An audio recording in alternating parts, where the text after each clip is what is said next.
Hello guys, আসসালামু আলাইকুম। কেমন আছেন আপনারা সবাই? আশা করি ভালো আছেন। শুরু করলাম নতুন একটা ব্লগ। তো আজকের দিনের শুরু থেকে ব্লগটা শুরু করছি। প্রথমেই ঘুম থেকে উঠে ফ্রেশ হয়ে চলে আসলাম খাবার টেবিলে। প্রথমেই খাবো আলু ভাজি আর রুটি। আলু ভাজি দিয়ে রুটি খেতে কিন্তু ভালোই লাগে। সকালবেলায় ভর্তা ভাত কিংবা ভাজি রুটি এটাই ভালো লাগে। একটু পরে আমাদের বাসায় আসলো নতুন মেহমান। ওর নাম হচ্ছে খাদিজা, আমার বাসার কাকুর মেয়ে। তো ওর সাথে একটু গল্প করলাম। ও ভালো করে এখনও যদিও কথা বলতে পারে না। তো এই হচ্ছে একটা নতুন ওয়ারড্রোব। এটা একটা পুরনো ওয়ারড্রোব। এটা এখন আবার বাসায় নতুন করে নিয়ে আসা হয়েছে। এই ওয়ারড্রোবটাকে আবার রিইউজ করা যাবে। তো আমি ওয়ারড্রোবটাকে ভালো করে দেখছিলাম যে কোথায় কী রাখবো এগুলো ভাবছিলাম। তো খাদিজাকে আবার একটা নারকেলের নাড়ু খেতে দিলাম, আর আমি তখন আন্দোসা খেয়ে নিচ্ছিলাম। তোমাদের কিন্তু নারকেলের নাড়ু, আন্দোসা সব রেসিপি দিছি। আর এটা হচ্ছে একটা কাঁথা। এই কাঁথাটা আমি সেলাই করছি। কাঁথা সেলাই করতে করতে আমাদের বাসায় আসলো জেবার সাথে একটু গল্প করলাম। ও একটু গিটার বাজিয়ে শোনালো।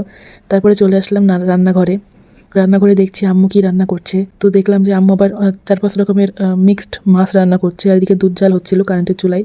তো আমি মাছ রান্না দাঁড়িয়ে দাঁড়িয়ে দেখছিলাম। একটা মাছেরও ভালো করে নাম জানি না। একটা মাছের নাম মেবি পাবদা, আর বাকিগুলো মনে হয় খয়রা, চাঁদা, 2-3 রকমের মাছ ছিল এখানে।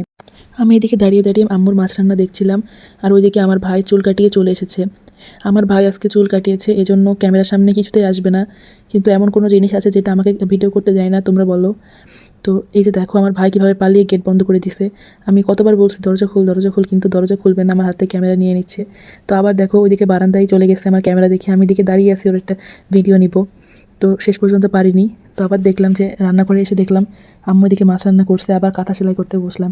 একটু সেলাই করতে করতে আবার মনে হলো যে আবার গিয়ে দেখি রান্নাঘরে রান্না হয়েছে কিনা। তখন দেখলাম আম্মু বেগুন দিয়ে আলু দিয়ে একটা সবজি রান্না করছে। তো রান্না হওয়ার পরপরই বসে পড়লাম খেতে। ভাত নিলাম আর সবজি নিলাম, আর এদিকে সেই মাছ রান্না সব দিয়ে চটকে মেখে ভালো করে ভাত খেলাম। আর সকালের আলু ভাজা তো ছিলই। তো ভাত খাওয়ার পরে আমার ভাইকে পড়াতে বসেছিলাম। আমার ভাইকে আমি এখন নিয়মিত পড়ানোর চেষ্টা করি যাতে ওর রেজাল্ট একটু ভালো হয়। তো আমার ভাইকে পড়াতে বসলে 3 ঘন্টা 4 ঘন্টা কোনো বিষয় না। দেখো সেই যে মাছটা, সেই পাবদা মাছটা আবার ডিমও আছে। তোমরা কে কে পাবদা মাছ খেতে পছন্দ করো আমাকে অবশ্যই জানিও। আর তোমার প্রিয় মাছ কি? আমার সব থেকে ভালো লাগে পাঙাশ মাছ, বাট অন্যান্য মাছও ঠিক আছে, চলে যায়, খাই না এমন কিছু না। তো পাবদা মাছ কিন্তু অনেক মজার একটা মাছ। তো এই দেখো প্লেটটা রান্নাঘরে রেখে আসলাম, চেয়ারটা ঠিক জায়গায় রাখলাম, এরপরে হাত ধুয়ে নিচ্ছি। আমাদের বাসার এই জায়গাটা কিন্তু আমার খুবই পছন্দ, যে এখানে বেসিনটা লাগানো আছে। দেখো বাইরের দিকে তাকালে পুরা পুরা বাড়ির বাইরে রাস্তাঘাট সব কিছু দেখা যায়। এরপরে গেলাম ছাদে। আম্মু কি যেন একটা কাজ দিয়েছিল মনে নাই, কিন্তু ছাদে গিয়েছিলাম। ছাদে আবার এদিকে আম্মু এখানে শুকনো মরিচ দিয়েছিল রোদ্রে শুকাইতে, সেগুলো আবার একটু দেখলাম। তারপরে আসলাম আমার ভাইকে পড়াতে।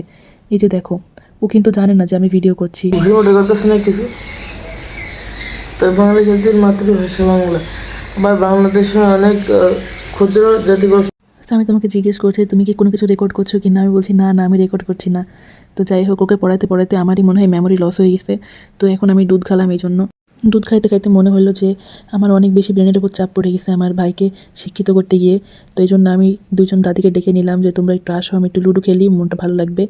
তো 2 দাদি চলে আসলো। এখন বসলাম লুডো খেলতে, সবাইকে সবার গুটি বুঝিয়ে দিলাম, লুডো খেললাম। অবশ্যই এবার আমি হেরে গেছিলাম। 2বার খেলছিলাম, তার পরের বার আমি জিতছি, সমস্যা নাই। তো লুডো খেলা শেষ করে চলে আসলাম পিঠা বানাইতে।